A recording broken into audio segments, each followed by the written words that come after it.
Hey, welcome back to the studio. Today we are going to be talking about the latest episode of The Mandalorian, Season 3, Episode 1. We're coming in hot with kind of, in my opinion, a little bit of a boring episode for the opening of Season 3. You know, kind of meandering around, going to some characters we know, hitting some things we've already established, not really clearing things up as much as I think they should have. But let's just start at the beginning and talk about it from there. The episode opens up with the Mandalorians from Din Djarin's clan. They're the super zealous ones. They keep their helmets on, and they are doing an initiation for a new Mandalorian, one child for some reason. I'm assuming it's because they're a small clan and they don't have as many young Mandalorians as they used to, young foundlings. So they only have one, and he's standing in the water, and he gets attacked by a giant crocodile turtle thing, and they're all fighting it, and then our boy Mando flies in to rescue them and save the day, even though he's an apostate to this clan. So it kind of all feels a little bit cartoony to me. It's like a live action Clone Wars. Big thing comes out, he comes in and stops it, and then we have the armorer going over basically similar dialogue as before, except with new context. And new context is surface of Mandalore is kind of buggered, and Mando can't go down and, anoint himself in the living waters of Mandalore. We didn't get that during Boba Fett. She didn't explain that. She said, you've removed your helmet, you're an apostate, you need to bathe in the waters of Mandalore. And he's like, okay, I'm on my way. They never established that he couldn't go there. So they're adding all of this other stuff after the fact. He's like, oh, I found this thing from Jawas, from some adventurer who once went down to Mandalore, and I guess found this thing, which means that it's habitable, or it means there's, we can go down there. But we've seen these are spacefaring people. I don't think gas is really enough to keep them off planet. They're in space. They have space suits. I don't know. It felt weird. It felt like they were having to do this over again and try to add more context. And then we go back to Navarro. We meet Carl Weathers' character, Grief Karga. And I actually like all the Navarro stuff. I like seeing Space Town go from being bounty hunter town to now it's a nice, reputable trade thing. And he actually wants to stay out of the government reach. He wants to be an independent trade town. It's a cool idea. It's a cool way to do this. And he's a fun character.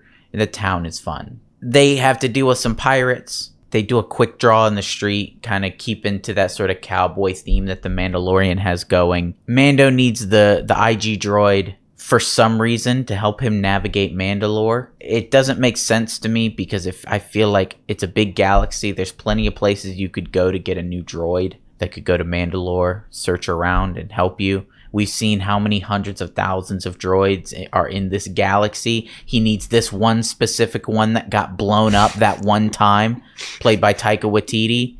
Is this just an excuse to bring Taika Waititi's character back? That's what it seems like. This is kind of how I'm feeling as the episode progresses. It's like fetch questy. Yeah. If you guys are familiar with that in video games. It's like, oh, I got to go get this thing.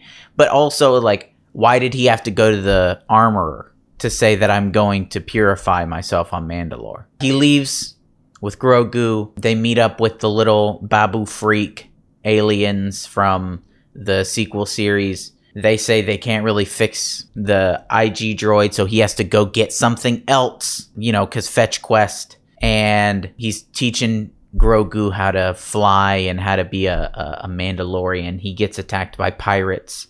He kills the pirates. They show the new pirate guy. He looks cool. I like his character design.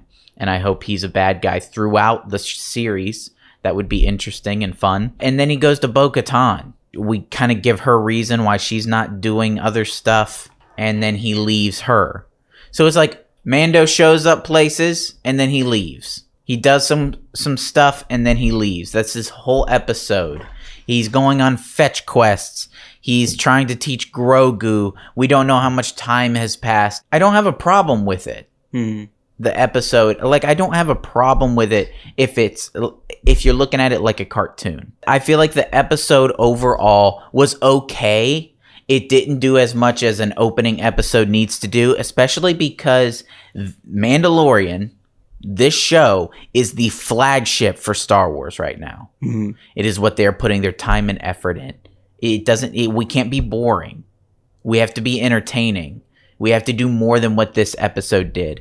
Overall, it's an okay episode. It does things that Mando has done in the past. It's not terrible like Obi-Wan or Boba Fett. It follows similar things that we're familiar with. And I didn't hate it. I enjoyed it for what it was. They're going to have to do better than this in the future. If this is going to be successful, if this is what Disney Star Wars has, they have to do better than this. Because this is what people are watching. I'm not on camera, so I just want to briefly we had a conversation with the new characters they're introducing in this episode with, like, the tree guy. Very interesting concept, and I like that they're throwing new characters in it. He was I do like new characters. He felt more Guardians of the Galaxy-esque than Star Wars, but I'm going to accept it. But I mean, if you consider that most of the Guardians aliens are probably based on, like, Star Wars aliens, at least that's how you get character design. It's like you build off what we know. Yeah, no, he's cool. I really liked him. I like seeing new types of Star Wars creatures, new characters. That was fun. So we'll see. We'll see what they're going to do in the future. This wasn't like the big episode I really wanted it to be, but it was an episode. Yeah. So I'm going to say for this one, I'm going to give it kind of like a 4 out of 10 as far as what an episode needs to be to open up a new season. 4 out of 10. Feels like a cartoon. Could have been much better. Not as bad as it could have been. That's my thoughts on the new Mandalorian episode. If you guys want to see more, check out our other videos. Tell me what you think down in the comments. Are you guys still following this? Are you watching The Mandalorian? Are you watching any of this stuff? Tell me what you think. Like this video, subscribe to the channel, and we will see you next time.